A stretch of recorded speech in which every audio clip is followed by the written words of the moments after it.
नमस्कार मैत्रिणींनो, आजच्या व्हिडिओमध्ये आपण 2 रांगोळ्या पाहणार आहोत। गुढीपाडव्यासाठी खास अशा सुंदर आणि आकर्षक रांगोळ्या पाहणार आहोत। तर ही रांगोळी काढण्यासाठी आपल्याला 3 कलर लागणार आहेत। ब्ल्यू, पिंक आणि व्हाईट कलरच्या 3 रांगोळ्या आपल्याला लागणार आहेत। व्हिडिओमध्ये दाखवल्याप्रमाणे सर्कल आखून घ्यायचा आहे आणि ब्ल्यू आणि पिंक कलरचे शेड देऊन घेणार आहोत।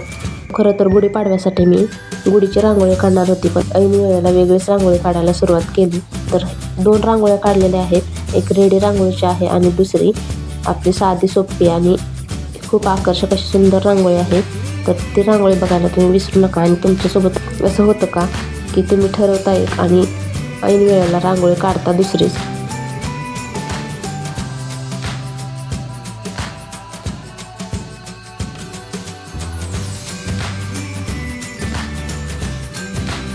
मैत्रिणींनो, जसं मी म्हणलं की आपण 2 रांगोळ्या पाहणार आहोत। तर पहिली रांगोळी जी मी रेडी रांगोळीचे प्रोडक्ट बनवले आहेत ते वापरून तुम्हाला मी रांगोळी काढून दाखवत आहे। तर तुम्ही बघू शकता मध्यभागी मी कलश ठेवला आहे आणि बाजूला मी जी ॲस्टरची फुलं ठेवली आहेत ती मांडणार आहे।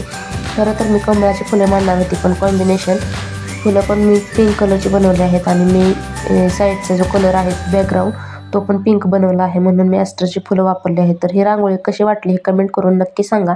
आणि तुम्हाला रेडी रांगोळीचं कलेक्शन बघायचं असेल तर मी डिस्क्रिप्शन बॉक्समध्ये त्या व्हिडिओची लिंक देत आहे आणि तो व्हिडिओ जाऊन तुम्ही नक्की बघा। तो व्हिडिओसुद्धा तुम्हाला नक्की आवडेल। आणि मी तीच बॅकग्राऊंड ठेवलेला आहे, फक्त रेडी रांगोळीचे प्रोडक्ट उचलून घेतले आहेत आणि सेंटरला ब्ल्यू कलरच्या मध्ये शुभ गुढीपाडवा असं लिहून घेत आहे। मैत्रिणींनो, कम्युनिटी पोस्टमध्ये मी एक पोल क्रिएट केला आहे जिथे तुम्हाला विचारलं आहे की तुम्हाला कोणत्या प्रकारच्या रांगोळ्या जास्त बघायला आवडतील।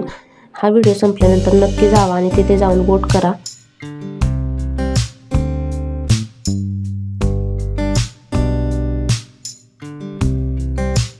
शुभ गुढीपाडवा असं लिहून झाल्यानंतर मैत्रिणींनो, व्हिडिओमध्ये दाखवल्याप्रमाणे डिझाईन आपण काढून घेणार आहोत।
आणि हो मैत्रिणींनो, कम्युनिटी पोस्टमध्ये मी जो प्रश्न तुम्हाला विचारला आहे त्या प्रश्नाचं उत्तर मात्र द्यायला विसरू नका। मैत्रिणींनो, आज आपण 2 रांगोळ्या काढल्या आहेत, त्यापैकी तुम्हाला कोणती रांगोळी जास्त आवडली हे कमेंट करून नक्की सांगा। आणि व्हिडिओ आवडला असेल तर व्हिडिओला लाईक करा, शेअर करा आणि चॅनलला सबस्क्राईब करायला विसरू नका। धन्यवाद।